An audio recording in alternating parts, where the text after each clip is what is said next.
ఇవాళ ద్వారకాధీశ దర్శనం కోసం అని అహ్మదాబాద్ నుంచి వెళ్ళి మధ్యలో మంచిగా గాఠియా జిలేబీ టిఫిన్ అందరం కొట్టేసి అక్కడ గుజరాతీ టిఫిన్ల గురించి చర్చ పెట్టినాము.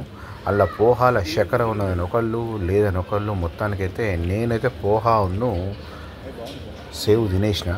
మమ్మీ కూడా బాగానే ఉన్నది అన్నది. మా మామనేమో గాఠియా తింటున్నాడు. ఇక మొత్తానికి డాడీ వాళ్ళు దోశ తిన్న తర్వాత మేము అక్కడి నుంచి బయలుదేరినాము. పొద్దున 9కి వెళ్తే దాదాపు రాత్రి 7 అయింది మాకు ద్వారకాకు పోయేట వరకు.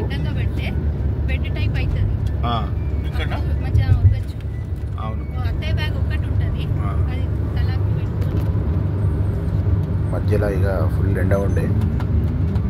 సిఎన్జి వాడు 2 గంటల కోసం 500 సిఎన్జి నిపించిన వాడు. వీడి పేరు యశ్ భాయ్. వీడు యశ్ భాయ్. ఫస్ట్ వాడు నేను క్రైస్తవుడు అనుకున్నాను, కాదట యశ్ అట అని పేరు.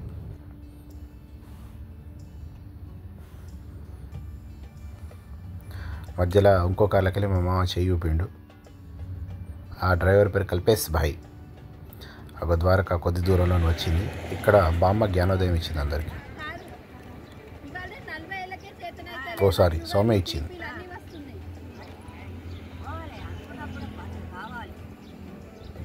పెట్రోల్ బంక్లో జ్ఞానోదయం.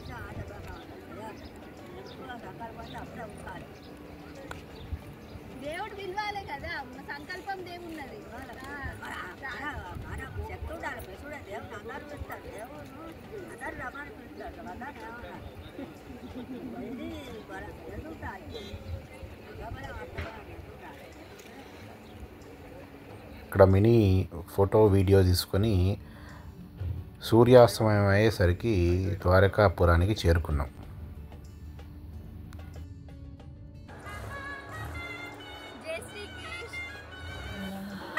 ఇవాళ పొద్దున్నే మంచిగా ద్వారకాధీశ దర్శనానికి పోయినాం. అందరము చీకట్లు లేచి స్నానాలు చేసిపోయినాము. దర్శనం మాత్రం అద్భుతంగా అయింది. హారతిలో పాల్గొన్నాము. అక్కడే కూడా ద్వారకాధీష్తో పాటుగా శంకరాచార్య మఠానికి కూడా పోయినాం. దర్శనమైంది. అలౌకిక ఆనందం పొందిన తర్వాత అందరం బయటకు వచ్చి ఫోటోలకు పోజులు ఇచ్చి జ్ఞాపకార్థంగా ఫోటోలు దిగాము. మమ్మీ, నేను, సౌమ్య. ఆ ధ్వజం, అసలు ఆ ధ్వజం జయధ్వజం అన్నట్టు అద్భుతంగా ఉన్నది. మీరు కూడా ఎప్పుడన్నా మంచిగా ఇట్లా వస్తే పోండి.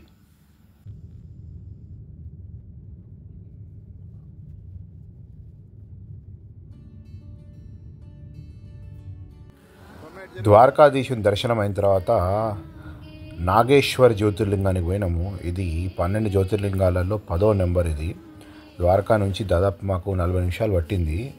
అసలు ఎంత బాగున్నదో ఇది. ఎక్కువ మంది లేరు కానీ మంచి దర్శనం అయింది మాకు. అదే దర్శనం మంచి అద్భుతంగా అయింది. దాదాపు అర్ధ గంటలో అయిపోయింది. మీరు ఎప్పుడన్నా ద్వారకాకు వస్తే నాగేశ్వర జ్యోతిర్లింగాన్ని దర్శించుకోవడం మాత్రం అసలు మర్చిపోవద్దు. ఇక్కడ ఒకటి పెద్దది శంకరుని విగ్రహం కట్టిండ్రు. సేమ్ అక్కడ పాతాళలోకు, తర్వాత మహాకాల్లోకు ఇట్లా కట్టినట్టుగా ఇక్కడ కట్టిండ్రు. మంచిగా బ్రౌన్ కలర్లో ఉన్న గుడి ఆర్కిటెక్చర్ అంతా కూడా కొంచెం పాత ఆర్కిటెక్చర్ ప్లస్ గుజరాతీ ఆర్కిటెక్చర్ అలాంటిది. దాని తర్వాత అటు నుంచి రుక్మిణి టెంపుల్ కూడా పోయినాం మేము.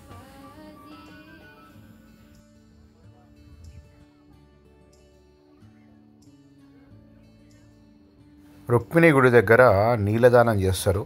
కానీ నీళ్ళదానంతో పాటుగా అక్కడ అద్భుతమైన ఇంకో విషయం ఏంటంటే మట్టా ఛాచ్.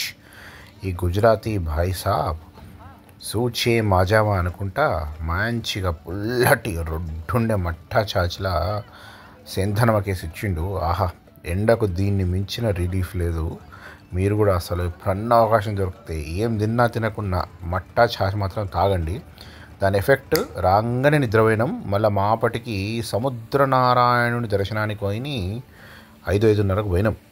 ఇక్కడ గోమతి రివరు సముద్రంలో కలుస్తుంది. ఇప్పుడు బామ్మ, మా అమ్మ, మా అత్త ఈ లెవెల్లో పరీక్షించి డిస్కషన్ చేసి డాడీ కూడా దాన్ని పరీక్షించి అది ఇదని చెప్తున్నాడు. అక్కడ మొత్తానికి అట్లా డిస్కషన్ జరిగింది. నాకు మాకు ఇంకేందో ఇండియా పాకిస్తాన్ డిస్కషన్ జరిగింది. అది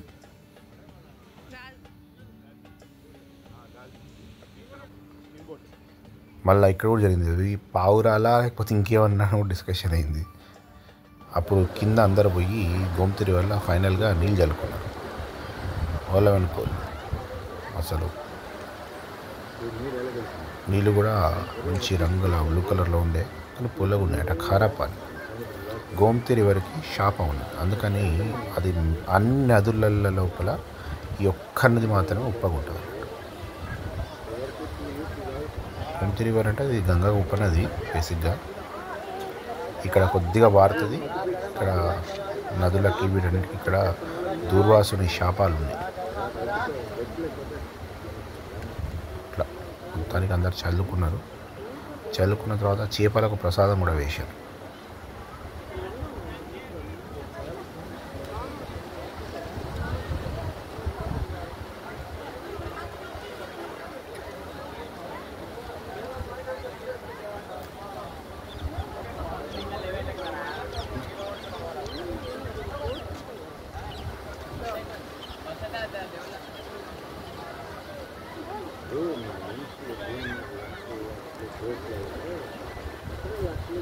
ఉప్పు వేసి గోధుమ పిండిని తడిపి చేపలకు వేసిన అక్కడ అమ్ముతారు.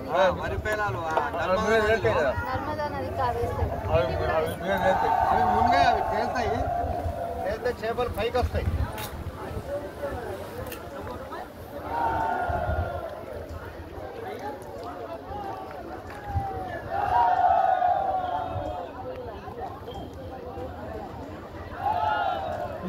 చోట పులస చేపలు అని వస్తాయి. పులస వాటికి ఇంత డిమాండ్ కాదు. 1000, 2000, 3000 కిలో. అది మమ్మీ స్వామి ఒకసారి జరగండి. కొత్త నీళ్ళు ఇగో అన్న ఇది తీసుకో.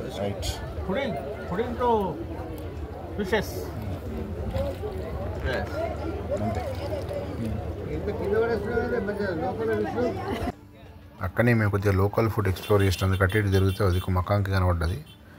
ఇంకో దిక్కు మట్కా కుల్ఫీ టైప్ ఒకటి కనబడ్డది. అది తినేసినాము. ఈలోపు సన్ సెట్టిండి అన్నట్టు. ఇది అరేబియా సముద్రం కదా, ఇక్కడ సన్ సెట్టే ఉంటుంది. సన్ సెట్ చూసినాము. మళ్ళీ అందరం కలిసి మెల్లగా ఇంటికి వాపసు వద్దామంటే ఇట్లా గుజరాత్ వల్ల వేగాలి ఒక పెళ్ళయింది. మేము చూసి ఆనందించి ఇంటికి వెళ్ళి మీరు కూడా చూసి ఆనందించండి.